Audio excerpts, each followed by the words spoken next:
के साथी और सामने बैठे हुए सभी हमारे कॉमरेड्स, नवंबर क्रांति को लेकर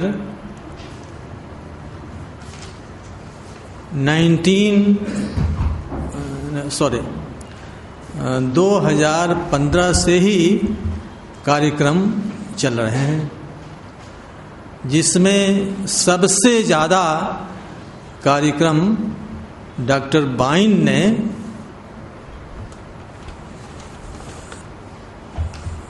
कलकत्ता और उसके आसपास के इलाकों में आयोजित किया।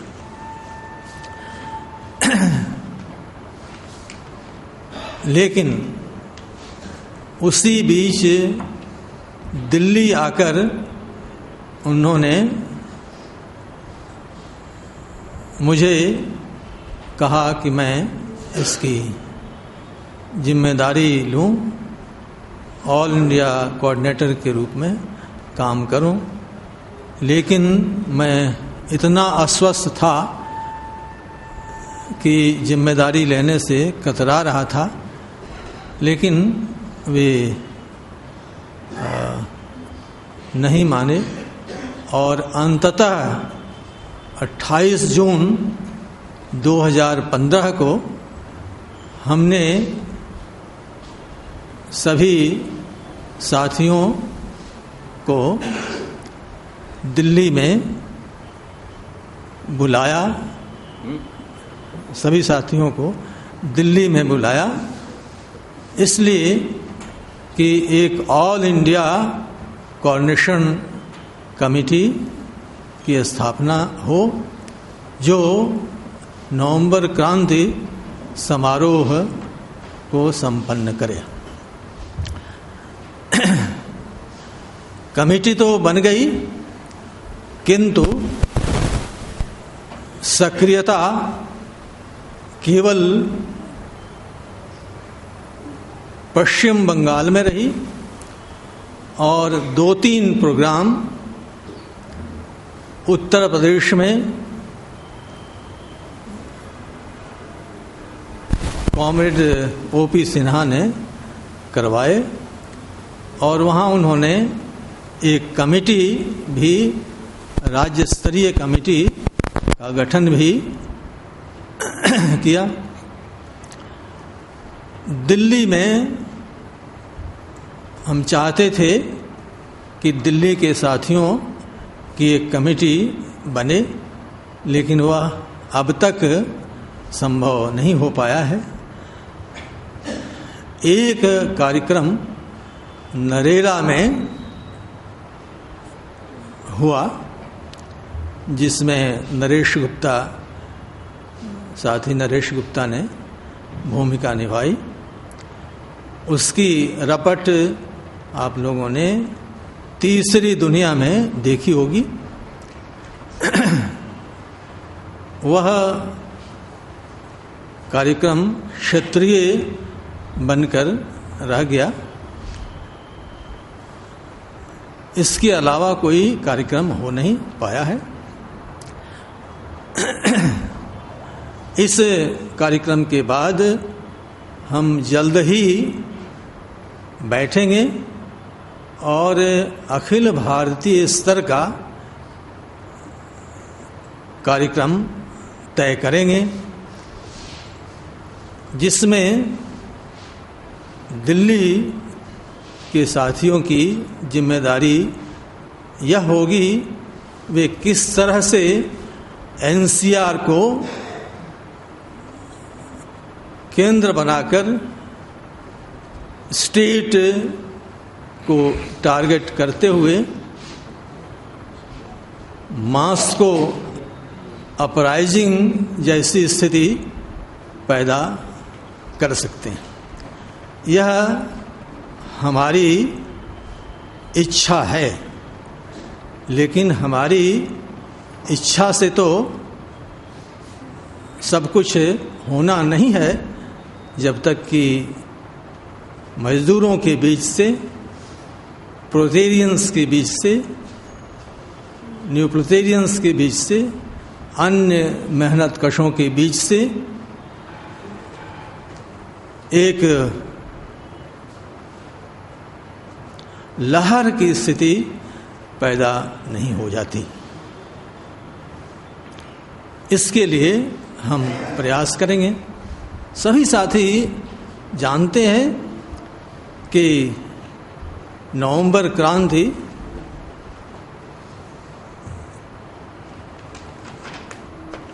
के पहले रूस में फरवरी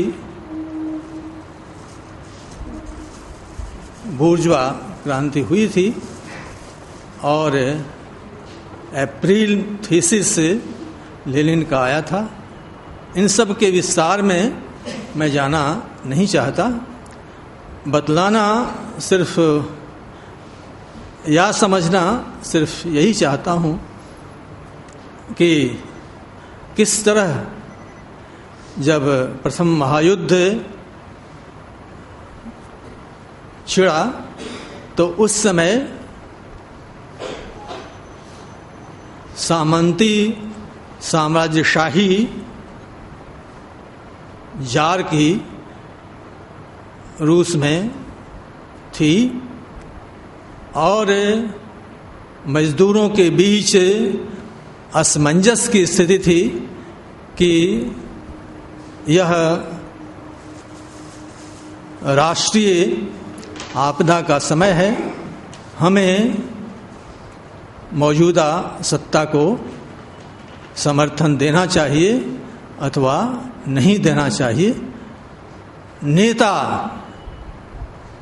उस समय के जो थे वे भी ढुलमुल थे, लेकिन लेनिन ने इसे साफ किया कि यह जो साम्राज्यवादी युद्ध है वह मजदूरों के पक्ष में नहीं है। इसलिए न केवल जारशाही से असहयोग करना है, बल्कि जारशाही के खिलाफ विद्रोह कर देना है और इस विद्रोह को आगे बढ़ाने में लेनिन ने अपनी भूमिका अदा की। उसी समय मोहनचंद्र गांधी भारत में डोमिनियन के लिए प्रथम महायुद्ध में ब्रिटिश साम्राज्य की सहायता में लगे हुए थे। तो यहाँ का बुर्जुआ नेतृत्व और रूस का सर्वहारा नेतृत्व किस तरह की भूमिका में था, ये सारी बातें सारे लोग जानते हैं। इसके बारे में हमें कुछ भी नहीं कहना है।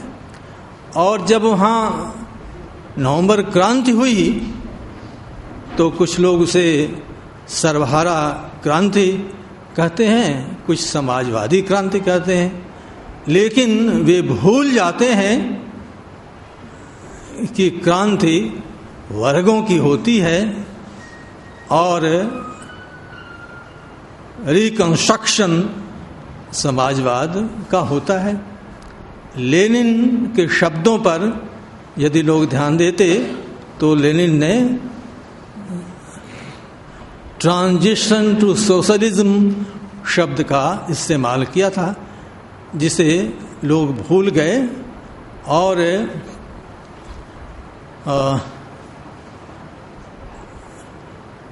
शुरुआती खून खराबे, विद्रोह, साम्राज्यवादी षड्यंत्र तमाम चले।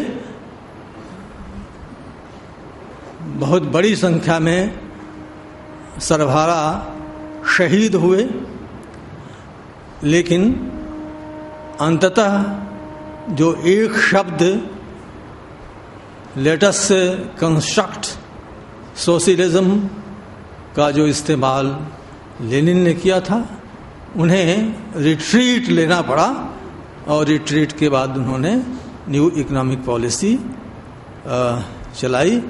इसके तमाम डेवलपमेंट होते रहे हैं।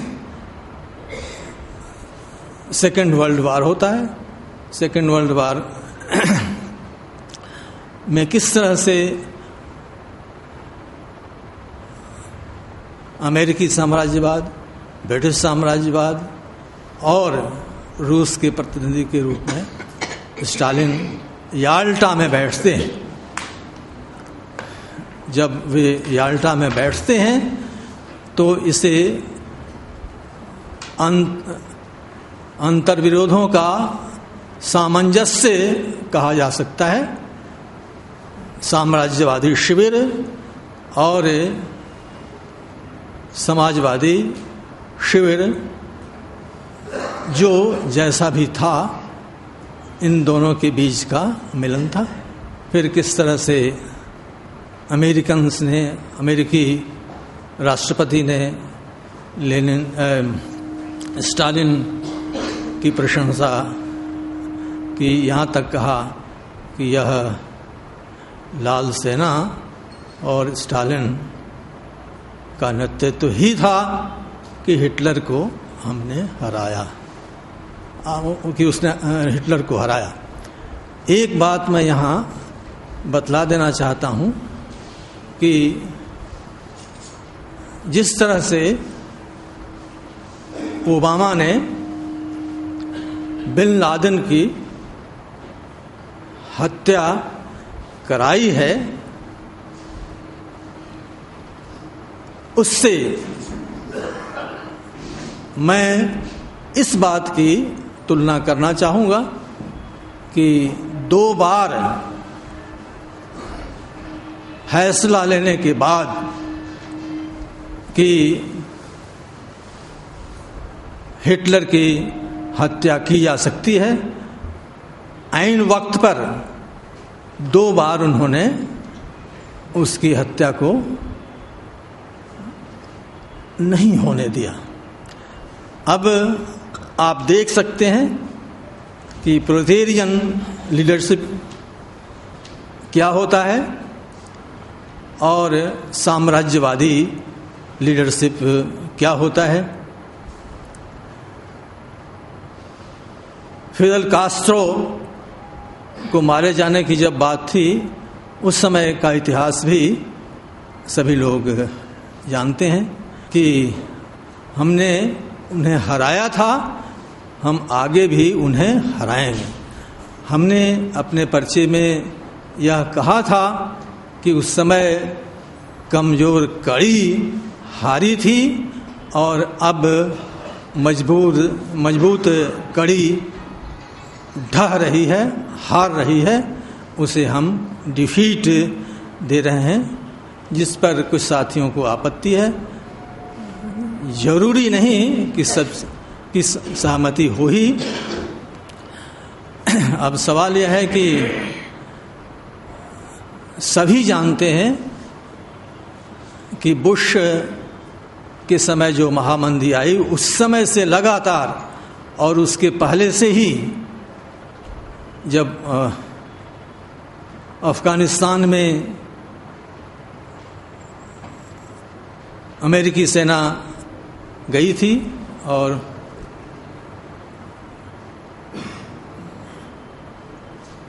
बुश ने कहा था कि अफगानिस्तान को मैं स्मोक आउट कर दूंगा,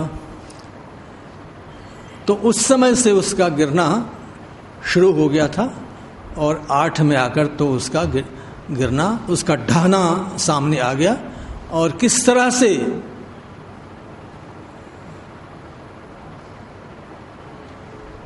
कम्युनिस्ट मैनिफेस्टो का सहारा लेकर उसने अपने स्टेट को बचाया, जिसके बारे में उस समय के तमाम अखबारों ने उसे कॉमरेड बुश तक व्यंग में ही सही कहा, कॉमरेड बुश।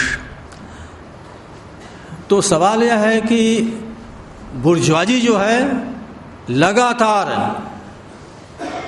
हमसे सीखती है, लेकिन हम हैं कि बुर्जुआजी की पहचान कर उससे हराने के लिए तैयारी नहीं करते। आज बुर्जुआजी ने डिजिटल इंडिया, अब भारत के प्रधानमंत्री डिजिटल इंडिया रट लगाए जा रहे हैं। अब यह चस्का उनको उस समय लगा जब उन्होंने 2014 में चुनाव के जरिए सत्ता पर कब्जा करने के लिए इलेक्ट्रॉनिक मीडिया और डिजिटल डिवाइसेस का इस्तेमाल किया, जिसके लिए जाहिर है कि बड़े कॉरपोरेट घरानों ने उनका सहयोग किया था, जिसमें लगे हुए लोग, उन्हें मैं टेक्निकल मैनेजरियल लगातार कहता रहा हूँ, और बुर्जुआ राइटर्स भी उन्हें टेक्निकल मैनेजरियल के रूप में चिन्हित करते रहे हैं। हमने इसे जोड़ा रूस में जो टेक्निकल मैनेजरियल था और चीन में जो टेक्निकल मैनेजरियल था, उसकी बहुत बड़ी भूमिका थी। और बहुत से साथी कहते हैं कि वह तो रईस वेज पाने वाला है, रईस है, स्पेस तक जाने वाला जो इंजीनियर है वो रईस है।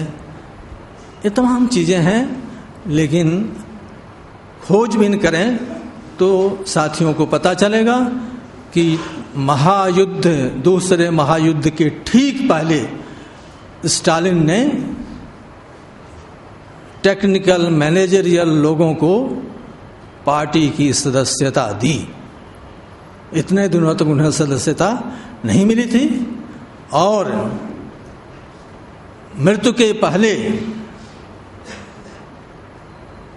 कुछ दिन पहले उन्होंने कहा था कि अब दूसरी अक्टूबर क्रांति की आवश्यकता आ पड़ी है। जाहिर सी बात है कि स्टालिन ने कहा था, जाहिर सी बात है कि स्टालिन पर आरोप लगाने वाले यह नहीं समझते कि सोवियत स्टेट को किन रास्तों से गुजरना पड़ा था, और ऑन ऑपोजिशन या लेनिनिज्म, इन दोनों स्टालिन की किताबों को पढ़ने से पता चल जाएगा कि किस परिस्थिति में वह स्टेट चल रहा था और किस तरह से परजेज हुए, कोर्ट बैठा, तमाम चीज़ें हैं, विस्तार में सभी साथी जानते हैं। तो मैं कहना यह चाहता हूं कि वह जो समय था इकोनॉमिकली प्रतियोगी पूंजी से इजारेदारी की तरफ जाने का समय था, जिसे लेनिन ने हाईएस्ट स्टेज ऑफ कैपिटलिज्म, साम्राज्यवाद को कहा। Imperialism is the highest stage of capitalism. अब यह जो सवाल है, और साम्राज्यवाद तथा सर्वहारा में अंतर्विरोध, साम्राज्यवाद और सर्वहारा युग की संज्ञा दी। आज भी साथी कहते हैं कि युग वही है, जबकि याल्टा के बाद अंतर्विरोधों का जो सामंजस्य हुआ, उसके साथ ही दूसरा अध्याय शुरू हुआ, जिसे मैं लगातार साम्राज्यवाद का नया युग उस बिंदु से मानता रहा। अब सवाल यह है कि टेक्नोलॉजी उस समय जो थी और आज जो है, टेक्नोलॉजी ने प्रोथेरियंस को जिस चेतना से लैस किया है उस चेतना को भी समझना पड़ेगा। मैं यह नहीं कहता कि बिना प्लोथेरियंस के, न्यू प्लोथेरियंस के टेक्नोलॉजी सब कुछ कर लेगा। मैं यह भी नहीं मानता कि रोबोट कर लेगा। लेकिन मैं यह जोर देकर कहना चाहता हूं कि जब तक बुर्जुआजी जिन हथियारों से हमें तबाह करना चाहता है उसका अपोजिट उसके अंदर ही पैदा होता रहता है, और उस अंदर पैदा होने वाले एलिमेंट को ही उसे ध्वस्त करना है। इसे समझना होगा। लखनऊ में मैंने वर्कर्स काउंसिल की मीटिंग में कहा कि उस समय 10 दिनों में दुनिया हिली थी, अब 10 मिनट में दुनिया हिल जाएगी। जाहिर सी बात है कि हम जो कर रहे हैं वह बहुत ही कम है। हमें बहुत ज़्यादा करना है, और जो लोग उनकी सेवा में लगे हुए हैं, बुर्जुआजी की सेवा में लगे हुए हैं, वे जिस दिन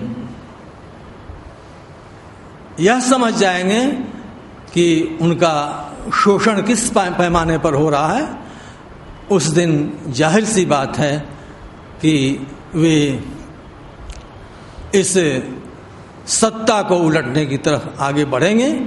इसके लिए हमें प्रोडक्टिव फोर्सेस की उच्चतम शिखर पर कार्यरत प्रोलेटेरियंस को ऑर्गेनाइज तो बुर्जुआजी ने किया है, लेकिन उसके खिलाफ करने का काम कम्युनिस्ट पार्टी को करना होगा। तो यह कम्युनिस्ट पार्टी ही 21वीं सदी की कम्युनिस्ट पार्टी ही होगी जो उसे उखाड़ फेंकेगी। कम्युनिस्ट पार्टी सबसे बड़ा हथियार है फासिज्म को खत्म करने का। यह जो हिटलर और मुसोलिनी से अलग मोदी का जो फासिज्म सामने आया है, उस समय नवंबर क्रांति ने डेवलप होकर हिटलर को हराया। अब आज दूसरी लेनिन का स्टालिन अक्टूबर क्रांति होगी, और यह दूसरी अक्टूबर क्रांति, जिसे मैं यदि कहूँ नई सर्वहारा क्रांति, तो लोग कहेंगे कि यह अपनी लाइन रख रहे हैं। यह किसी की लाइन नहीं और किसी की कोई जागीर नहीं है। उत्पादक शक्तियों का अध्ययन और उत्पादक शक्तियां किस तरह से काम कर रही हैं, हर व्यक्ति उसका अध्ययन करता है। लेकिन हमने न्यू प्लोथेरियंस के बीच पॉलिटिकल पोटेंशियल्स, सरफारा के पॉलिटिकल पोटेंशियल को खोजने की यात्रा 83 में शुरू की, जो अब तक जारी है। कुछ भी नहीं कर पाया हूँ, असफलता ही असफलता है। साथ ही लोग चाहेंगे तो इस दशा में उत्पादक शक्तियों का जो ऊपरी शिरा है उसको पकड़कर फिर निचले सिरा से ऊपर तक। इसीलिए मैं कहता हूँ कि पीएन से सीईओ तक और प्लम्बर से पायलट तक, स्पेस इंजीनियर और शटल। पिछले दिनों बहुत लोग घबरा गए सर्वहारा सफाई कर्मचारी को जब हमने न्यू प्लोथेरियन कह दिया, नौ सर्वहारा कह दिया। सभी साथी जानते हैं कि स्पेस में जो शटल है उसकी सफाई करने वाला मजदूर ही होता है, सफाई मजदूर होता है। तो इस तरह से केवल वह गटर ही साफ नहीं करता, वहाँ तक पहुँचता है। इसलिए साथियों को मैं अपील करता हूँ कि नए से नए साथी आएँ। चल रहा है उसको वे ही एलिमेंट तबाह कर सकते हैं, लेकिन पार्टी कम्युनिस्ट पार्टी कहकर कम्युनिस्ट पार्टी एक औजार के रूप में यदि समझी जाएगी, कही जाएगी, करी जाएगी, तभी यह होगा और advance detachment of the proletariat पर जाना होगा और तभी उच्चतर उत्पादक शक्तियों से जो प्रोलेटेरियंस, न्यू प्रोलेटेरियंस सामने होंगे वही उल्टेंगे और 10 मिनट में दुनिया को हिला देंगे। इन्हीं शब्दों के साथ मैं कुछ ज़्यादा ही लगता है बोल गया, साथियों का क्रांतिकारी अभिनंदन करता हूँ और क्रांतिकारी अभिनंदन के साथ अपनी बात समाप्त करता हूँ। Thank you.